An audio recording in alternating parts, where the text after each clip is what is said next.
इस्तीफा। समाप्त कीजिए संजय राउत जी, अब आप समाप्त। आप तो शुरू नहीं किया, आप क्या खत्म करने की बात करते? नहीं, आपको 2 ही मिनट है ना, तो उसी में नहीं, हर पार्टी को देखिए, हर एक पार्टी को सुनना है। नहीं, हमको मालूम है। आप नहीं, आप बाद में बोल लीजिएगा, अभी दूसरे बिल पर बोल लीजिए। धन्यवाद। आज देश में हमारी 50% आबादी और 70 करोड़ लोग खेती से जुड़े।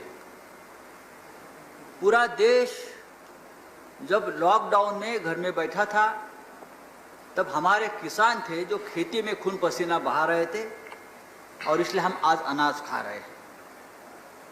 सरकार बार बार ये कहते आई है कि किसानों की इनकम डबल करेंगे, लेकिन आज जो बिल आप ला रहे हैं, जिसमें आपने कहा कि ये किसान के हित में है, क्या आप देश को आश्वस्त कर सकते हैं कि ये जो बिल है, 3 बिल है एग्रीकल्चर रिफॉर्म के बिल, ये मंजूर होने के बाद हमारे किसानों की इनकम सचमुच डबल हो जाएगी और एक भी किसान इस देश में आत्महत्या नहीं करेगा, उनके बच्चे भूखे नहीं सोएंगे? आप अगर इस देश को, किसानों को इस बारे में आश्वस्त करते हैं तो मुझे लगता है ये सरकार की सबसे बड़ी उपलब्धि होगी। आज देखता हूं मैं, पंजाब हरियाणा के किसान सड़क पर आए। अगर ये एग्रीकल्चर रिफॉर्म की बात है तो किसान प्रोटेस्ट क्यों कर रहे हैं? किसानों पर लाठी क्यों चल रही है?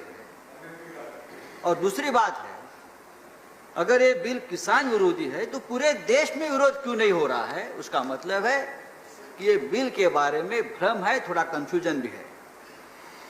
कृषि बिल के बारे में प्रधानमंत्री जी ने कहा ये किसानों के लिए नई क्रांति है, नई आजादी है। एमएसपी और सहकारी खरीद की व्यवस्था खत्म नहीं की जाएगी, ये सिर्फ अफवाह है।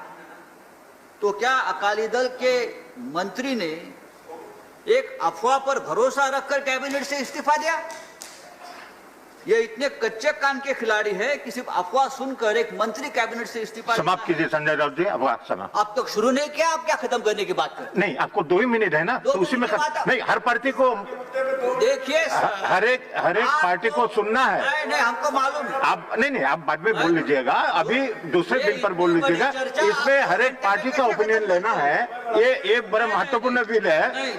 हाँ, आप कहते हैं, आप देखो किसान का वो कभी बाद में कर लीजिएगा, लेकिन इस बिल में अभी आपका 2 मिनट है, 2 मिनट हो चुका है, प्लीज समाप्त कीजिए। आपने एपीएमसी मंडी की व्यवस्था खत्म करने के लिए जो बिल लाया है, आप कहते हो एपीएमसी भी रहेगी और मंडी के बाहर भी माल बेचा जाएगा एक, और आप कहते हैं 1 नेशन 1 मार्केट। तो ये आपने 2 मार्केट बना दिए, एक मंडी के अंदर भी मार्केट है, एक मंडी के बाहर भी मार्केट है।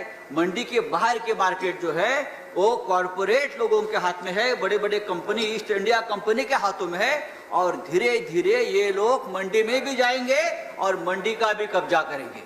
आप समाप्त कीजिए। नहीं समाप्त सर, 2 मिनट नहीं हुए सर। नहीं, 2 मिनट हो चुका आपका, और आपको ज्यादा मैंने दिया है, मुझे 2 मिनट से ज्यादा मैंने दिया है। आप समाप्त करें, मैं मुझे दूसरे स्पीकर बुलाना पड़ेगा। धीरे धीरे ये खेती का व्यवसाय, ये खेती भी कॉर्पोरेट में हाथ जा रही है, निजी लोगों के हाथ में जा रहे हैं, उसको हमके बचाना पड़ेगा। और ये 2-2 मिनट की जो बात आप करते हो या 2 घंटे की चर्चा की बात करते हो, ये भी किसानों के ऊपर अन्याय है। अगर आप किसानों के हित की बात करते हो, 2 या 3 बिल एग्रीकल्चर रिफॉर्म के लिए लाते हो, और जो लोग बात करना चाहते हैं इस बारे में, धन्यवाद, तो धन्यवाद। 1 मिनट देते हैं, उसके लिए पूरा 1 दिन की चर्चा होनी चाहिए, 1 दिन का विशेष सत्र बुलाना चाहिए, तब इस प्रकार के बिल। आपके सजेशन नोट किया गया है, धन्यवाद। Next speaker is Vinay Viswam.